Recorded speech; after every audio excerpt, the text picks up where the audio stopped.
Down. Chen's command hit too late.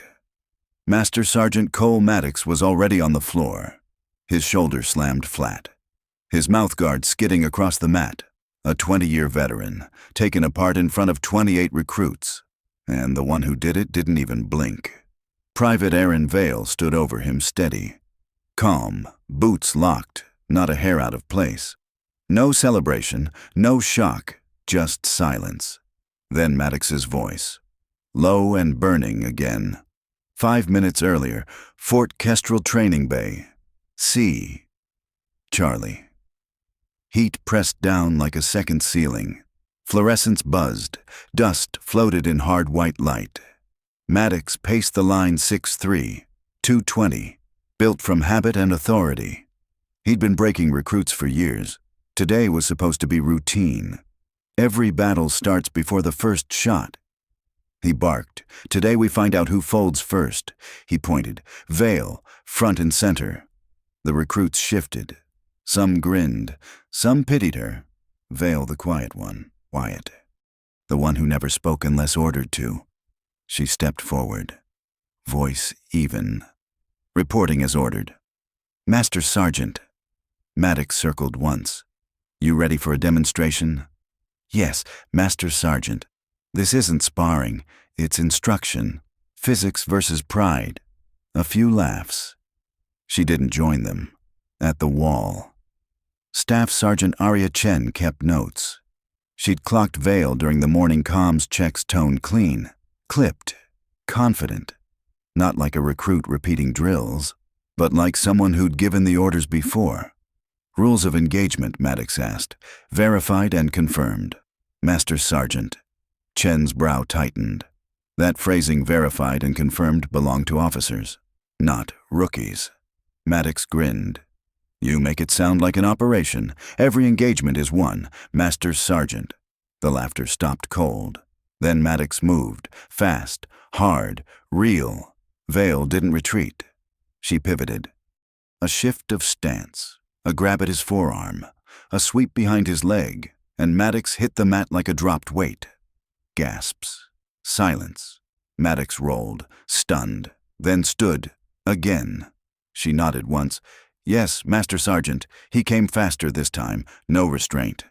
Vale stepped in, redirected, and dropped him again precise, effortless, surgical. No one spoke. Even the air in Bay C froze. Maddox stayed kneeling longer than he should have. Pride hurt more than impact. You've done this before, he said. Vale's answer stayed calm. Previous training environments. Master Sergeant. Chen's pen paused mid-air.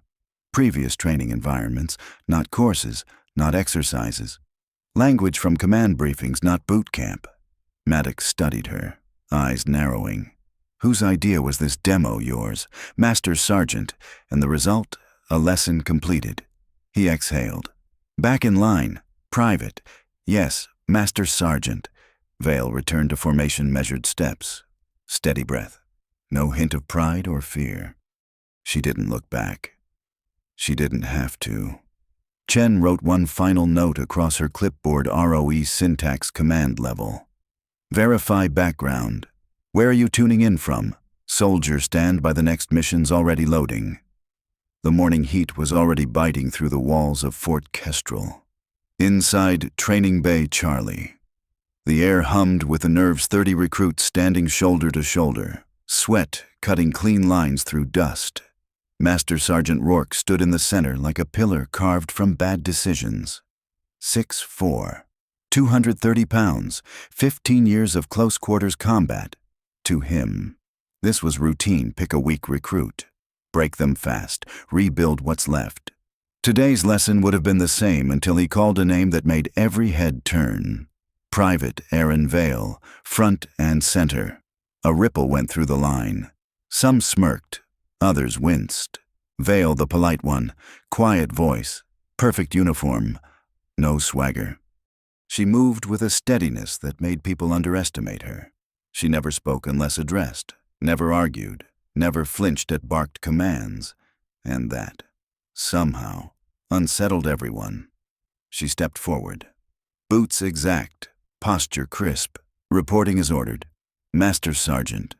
Rourke studied her like a surgeon about to make an incision. This demonstration, he said to the class, is about understanding limits. Physics beats good intentions, every time. The recruits chuckled. Vale didn't react. Staff Sergeant Chen, clipboard in hand near the wall, tilted her head.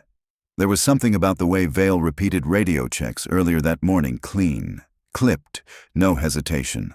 Not like a recruit memorizing call and response, but like someone who'd said it hundreds of times before. Chen couldn't place it, but the thought stuck. Rourke squared up. You understand what's about to happen here? Yes, Master Sergeant, Vale said. Rules of engagement confirmed. Her tone carried zero fear, only procedure. Rourke smirked. Row E confirmed. You make it sound like an operation. Every engagement is one. Sir. That earned a few laughs. It also earned silence. Mini-climax. Rourke moved, first testing her footing with small feints, probing for tension. Vale's eyes tracked everything. Micro-adjustments. Barely visible hips angled, shoulders low, weight balanced forward. Not nervous, calculating. Rourke lunged, fast, precise, full contact. Vale pivoted just enough that his grip met air. Before the recruits could blink, she'd stepped inside his guard, one hand locking his forearm, the other controlling his balance. A heartbeat later, Rourke hit the mat hard enough to jar his teeth. Gasps rippled through the formation. No one moved, no one breathed. Rourke rolled to a knee, equal parts stunned and furious. Again, he snapped. Vale released him instantly. Stepping back to position, yes, sir. He attacked again, harder this time, trying to overpower her. She redirected his momentum with a clean inside leg sweep, using his own mass to take him down.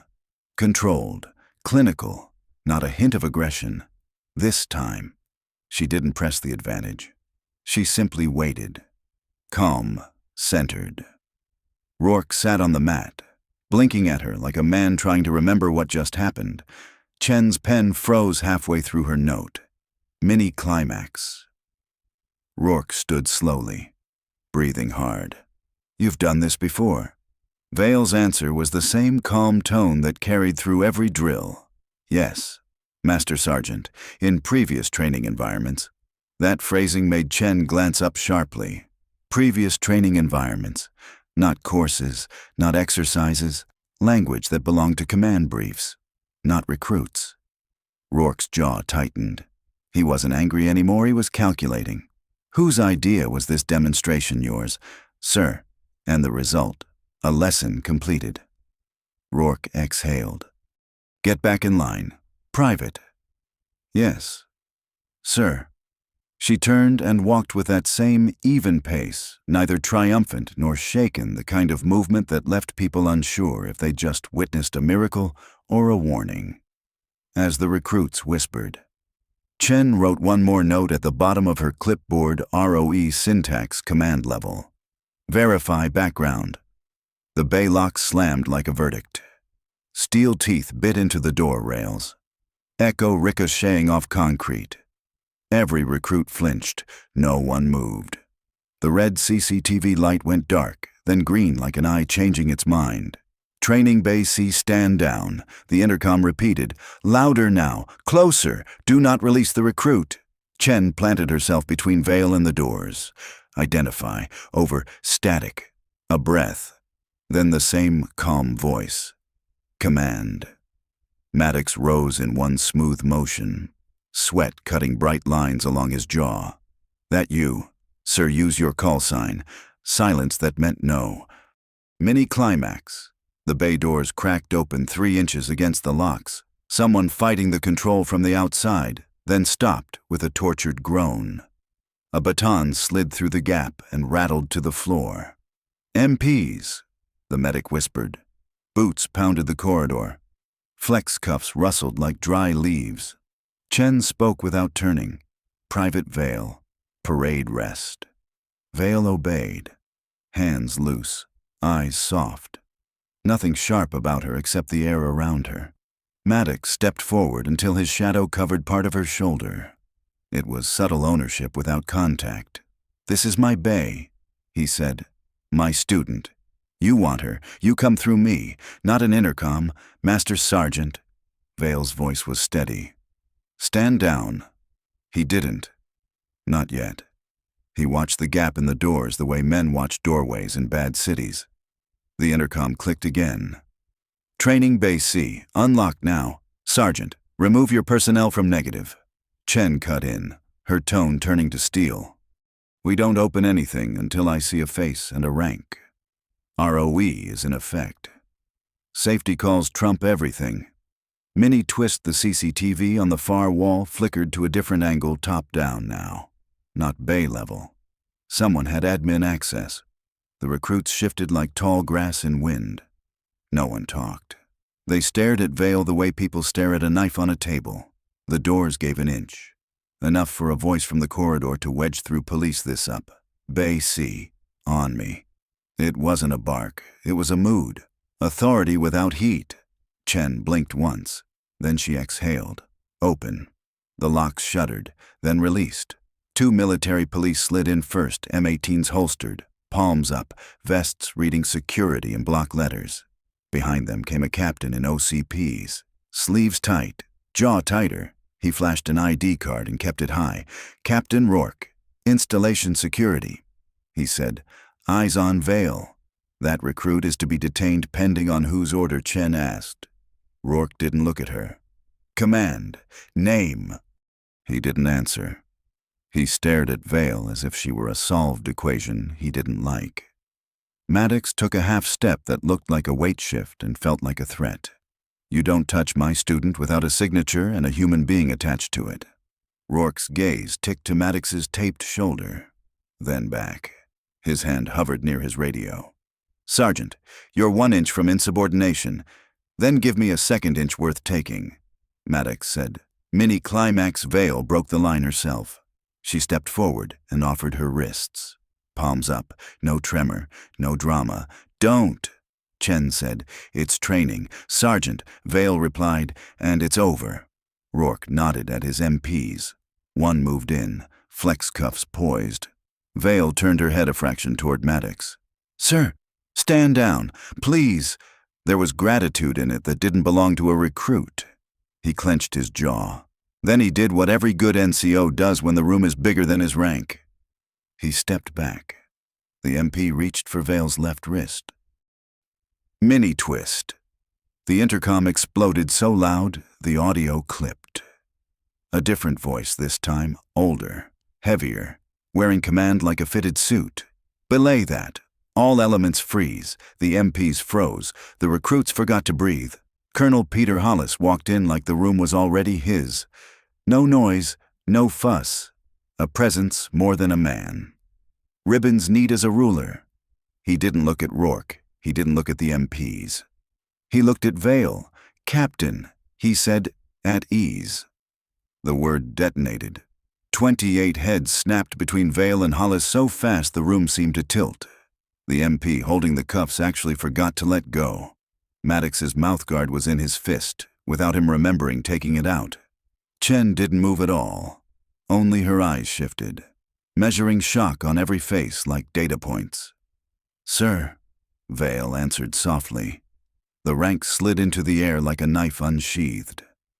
Rourke recovered half a second late. "Colonel, I was informed you were manipulated," Hollis said, without looking at him. He kept his eyes on Vale and spoke to everyone. "This bay is part of trap threat recognition and assessment pilot. Captain Erin Vale is embedded for assessment. Her file is not your concern.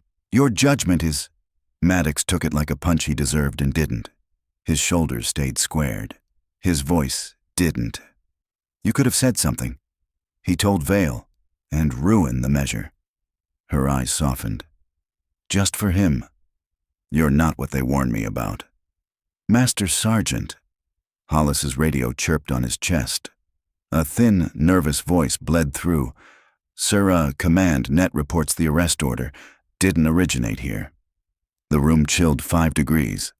Hollis's gaze shifted to the dead CCTV light, then to the ceiling speaker. Say that again. Origin unknown. Sir, routed through base comms. Looks external. Mini climax. Rourke's phone buzzed. He checked it. Went pale a fraction. Colonel, my orders show your signature. They don't, Hollis said calmly. They show someone who thinks they can write my hand. He stepped closer to Vale until his voice could drop without losing power. Captain, you were burned the second that door locked. We exfil now. Negative, Vale said. Hollis's eyes narrowed. Explain. She didn't look at him. She looked at the recruits, their faces wide open for the first time in 6 weeks. She looked at Chen, steady as a tool you never throw away. She looked at Maddox, whose pride had bled out, but whose spine hadn't. This isn't my exfil, she said. It's my finish. Hollis studied her for exactly the span of 1 heartbeat. Then he nodded once. A consent given because it had already been earned. 1 minute. He said, make it count. He turned to Rourke. Lock the building. No one in or out without my eyes on them. Rourke swallowed, then gestured to his MPs. The door slammed. The locks bit down again. The room got small. Hollis faced the formation. You missed her, he said, for 6 weeks. You were supposed to. Now you see her. So answer this when the quiet one knows the room better than the rank does. Who leads? No one spoke. Maddox did. She does. Hollis nodded. Round 3, he said to Chen, like he was giving them back a fight they'd earned. Captain's rules. Chen's whistle sat naked in her palm.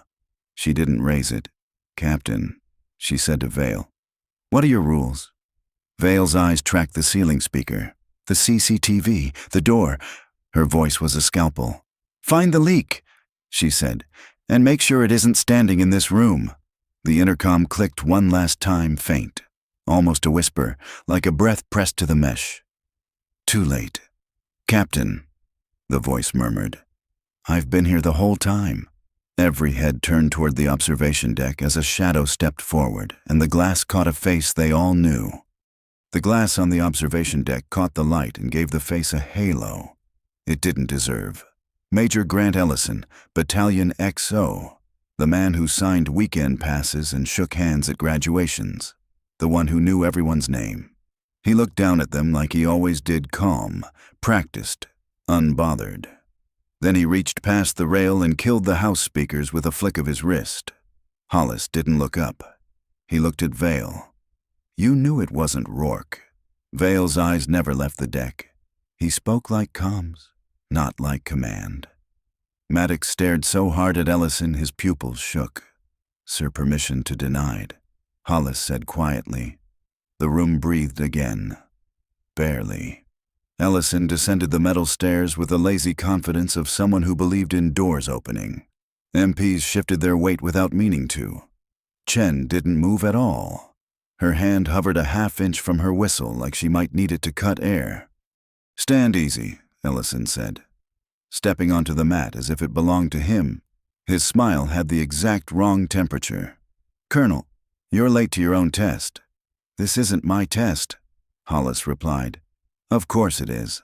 Ellison's eyes slid across the formation, resting on Vale long enough to show that he'd studied her face more than once. Threat recognition, bias remediation, command resilience. Your little pilot has friends in high places. He said friends the way people say funeral. Rourke tried to recover ground. Major, arrest orders came from oversight, Ellison said, cutting him off. You're welcome. Name the office. Chen snapped. Helios Dynamics, Ellison said. External audit. Contracted by Army Futures. He flashed a laminated card, too glossy. Too new. We all want better soldiers. Sergeant. Hollis didn't take the bait. Helios doesn't sign my comms. They sign mine, Ellison said. Too fast. And Rome doesn't burn without permission. Mini-climax Vale finally looked at him. Not up through. You sold them the feed. Ellison's smile thinned. We leased capability. Words matter. The bay shifted as 28 pairs of eyes recalibrated their history with the man in front of them. Weekend passes, inspection notes, 2 a.m. fire drills. How long had the lens been turned inward? Maddox took one step that measured an inch and felt like a mile. Sir, with respect, you just put a contractor's hand on my bay. Ellison's gaze slid to his taped shoulder and came back mean. I put accountability where it belongs. You don't want to be measured, don't train. Hollis lifted his radio and keyed it to base net. Command. This is Hollis. Confirm Helios Oversight Authority and my AO. Silence. Then a nervous reply. Negative confirmation. Sir, Helios request pending. No authority granted. Ellison's jaw flickered. We're past the formality. Not in my house. Hollis nodded once at Rourke. Captain, your MPs are now my perimeter. Nobody in or out. Major Ellison stays in plain view. Rourke swallowed and posted his men without looking away from Ellison. The room tightened a notch.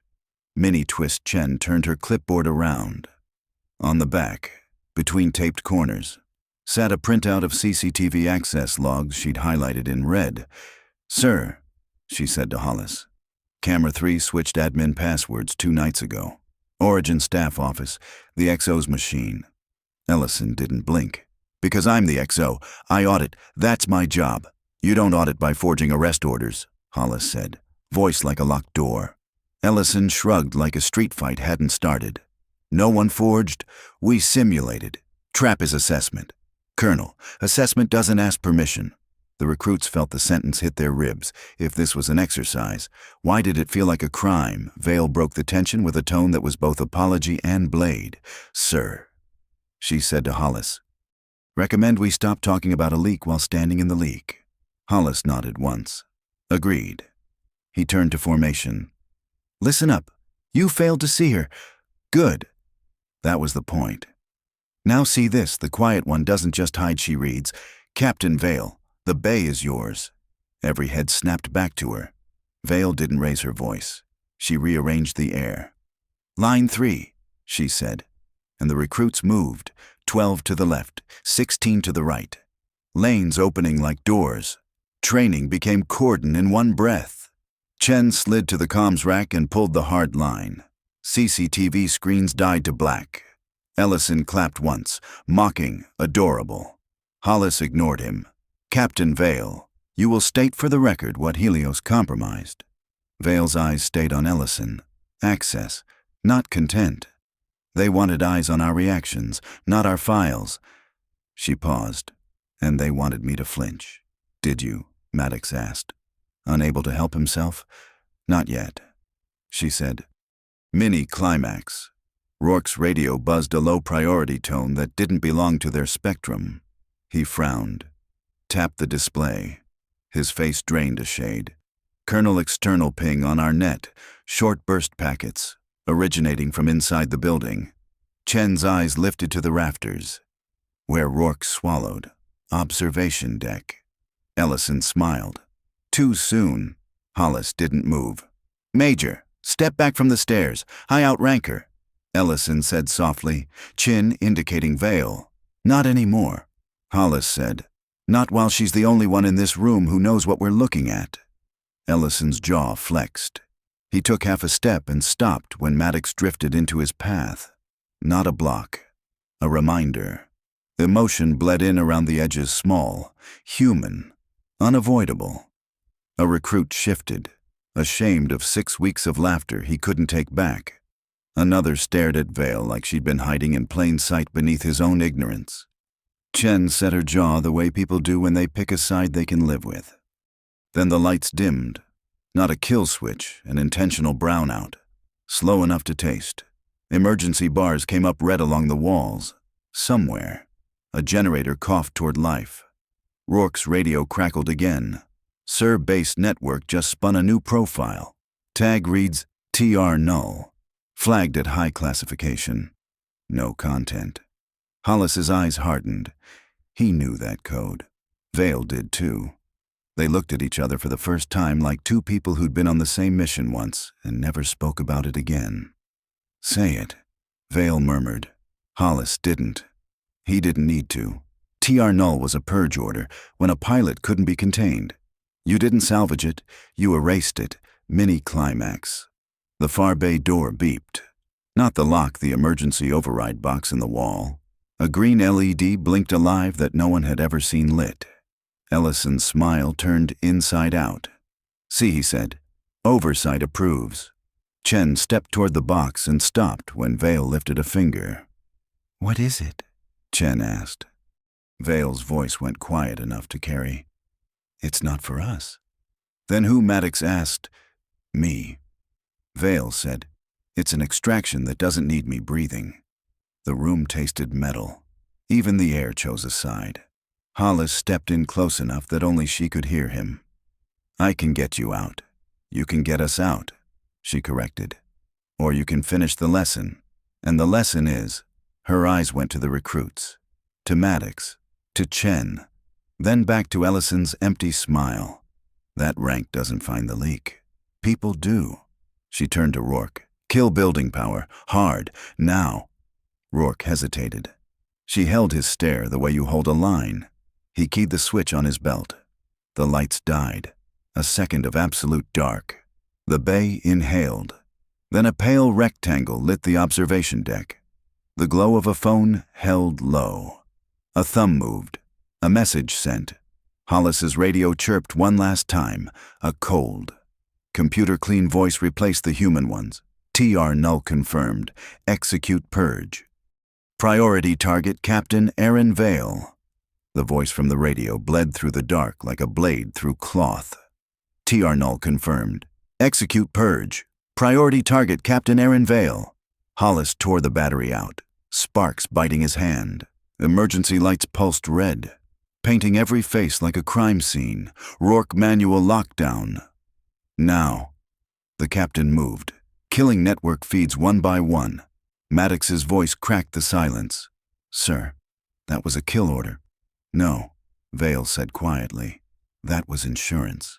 Ellison stood near the deck stairs, face half lit by warning strobes. "You built this. Captain, trap was your design. You taught them how to measure fear, and now they're measuring yours." Vale met his gaze. Calm as a crosshair. "You leased soldiers to Helios, turned readiness into data. And when they saw a flaw, they didn't fix it, they erased it." He smiled like someone who'd already lost. "And you turned loyalty into myth." "Which sells better?" Mini-climax. Maddox moved before anyone could stop him. "One strike fast, disciplined." Ellison dropped, blood streaking his lip. Nobody told him to stand down. Hollis lifted his radio again. "Command. This is Kestrel Actual. Confirm TR null authority. Static." Then a voice too clean to be human, authorization acknowledged. "Proceed with containment. AI loop." Chen whispered. "We're talking to the system, not command." Vale exhaled. "Steady." TR null was meant to erase Trap's memory field, but someone overrode it. She looked up at the deck where servers hummed beyond the glass. They turned the kill switch into evidence mode. "Meaning what Hollis asked." "Meaning," Vale said, "if I stay alive, the system resets. If I die, it uploads everything." A hiss answered her. Slow, deliberate. The air changed metal and ozone, masks. Now Chen barked, ripping an M50 from the emergency kit. Hollis and Rourke followed. Only 2 filters left. Vale waved Maddox forward. He tried to give it back. "You first." She shook her head. "You've got the recruits. You finish what I started." He hesitated too long. She locked the straps around his face herself. Motion gentle, almost parental. "Captain, don't make it sentimental. Sergeant, that's an order." The hiss grew into wind. Chen herded the recruits toward the far door. Secondary exit vent crawl space. Hollis keyed his backup net. Command. "This is Kestrel Actual. Purge in progress. Request grid isolation static. Then negative. Colonel, containment complete." He stared at the handset like it had turned to ash. "They've taken the net."